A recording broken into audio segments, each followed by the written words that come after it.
بسم اللہ الرحمن الرحیم وبہ نستعین اما بعد۔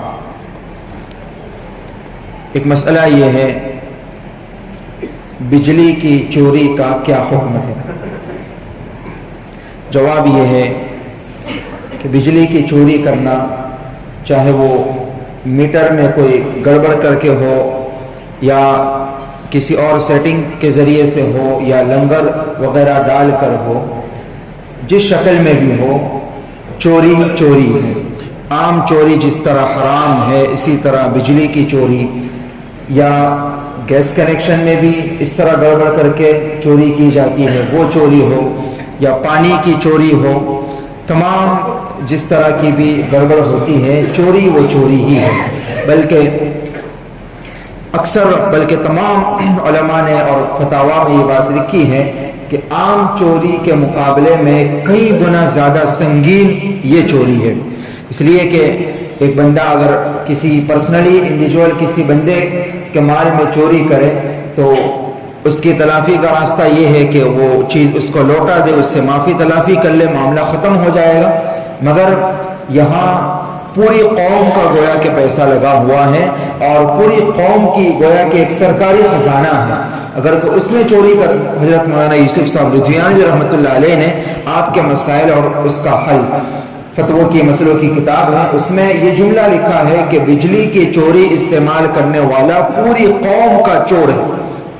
ایک آدمی پرسنلی کوئی چوری کرتا ہے، فلاں کے گھر میں چوری کی، مگر اگر کسی نے اس طرح کی چوری کی ہے، بجلی کی، گیس کنیکشن کی، پانی کی، جو کہ سرکاری خزانہ ہے، پوری قوم کا ہے، گویا کہ وہ پوری قوم کی چوری کر رہا ہے۔ تو مولانا یوسف صاحب لدھیانوی رحمۃ اللہ علیہ لکھتے ہیں کہ اس طرح چوری کرنے والا تو گویا کہ پوری قوم کا چور ہے۔ اس بنا پر علماء نے یہ مسئلہ لکھا ہے کہ اللہ بچائے، اگر کسی کے ساتھ معاملہ جانے انجانے میں ہوا ہو تو ضروری ہے کہ جتنی چوری کی ہے اتنی رقم اس محکمے میں ادا کرے، اندازہ کر کے یا تو ادا کرے، یا تو معلوم ہو تو جتنی رقم بنتی ہو وہ پوری رقم کسی بھی شکل میں جا کر ادا کرے۔ جیسے اس کی مثال بھی یہ لکھی ہے کہ اگر کسی نے ٹرین میں بغیر ٹکٹ کے سفر کر لی، یہ بھی چوری ہے۔ لوگ آپ اس طرح کی باتیں کہ بھائی وہ بھی تو چور ہے، بھائی وہ اگر چور ہے تو آپ کو چور بننے کا مشورہ کس نے دے دیا؟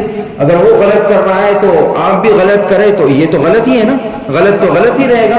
کسی اور کے غلط کرنے سے اس کے ساتھ غلط کرنا صحیح تو نہیں ہوگا۔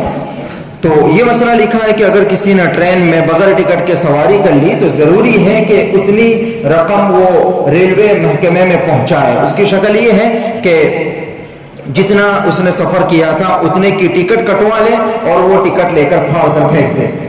وہ اس میں نتیجہ یہ نکلے گا کہ اتنی رقم آپ کی اس محکمے میں، اس ڈپارٹمنٹ میں پہنچ جائے گی۔ تو جس شکل میں بھی ہو، آپ اگر اللہ ہمیں بچائے ایسی غلط باتوں سے، غلط کاموں سے، اگر یہ کام کسی سے ہوا ہو تو اس کے لیے ایک تو یہ ہے کہ توبہ استغفار کر کے فوراً یہ کام ختم کرے اور جو بالکل صحیح کام ہو وہ کام کرائے۔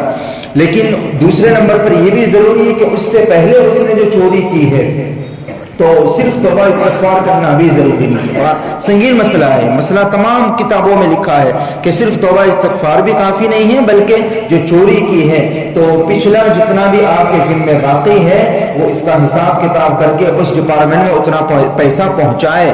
اگر اس کا کیلکولیشن ٹھیک سے نہ ہو پاتا ہو تو اندازہ لگا کر کچھ زیادہ رقم وہاں پہنچا دے تاکہ قیامت کے دن کی رسوائی سے آدمی بچ جائے۔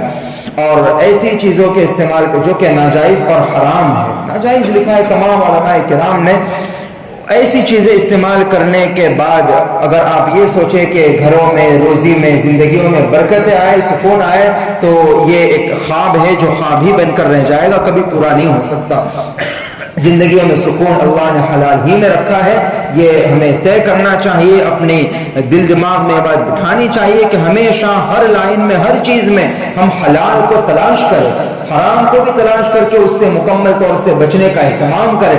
یہ غلط ہے، ہمیں اس سے بچنا ہے، اس لیے کہ تھوڑا سا پیسہ بچا کر زندگی میں کبھی سکون نہیں آ پائے گا۔ تھوڑا سا پیسہ بچائیں گے، آخرت کا وبال تو الگ ہے۔ ہمارا تو یہ ایمان، یہ عقیدہ، یہ یقین ہے کہ آدمی جب غلط کام کرتا ہے، حرام کام کرتا ہے، آخرت میں اس کا نقصان دوسرے نمبر پر ہوگا، دنیا میں اس کی نحوست ہے وہ خود دیکھتا ہے۔ تو اس لیے ایسی چیزوں سے امید ہے کہ ہم آپ حضرات تمام کے تمام اس سے بچے ہوئے ہوں گے، لیکن یہ ایک بیداری پیدا ہو اور لوگوں میں بھی، اور لوگوں کو یہ باتیں بتائے کہ یہ کوئی معمولی بات نہیں ہے، یہ بہت سنگین قسم کی چوری ہے، اس سے بچنا نہایت ضروری ہے۔ اللہ تبارک و تعالی ہم تمام کو صحیح سمجھ عطا فرمائے، ہر برائی سے بچنے کی توفیق عطا فرمائے۔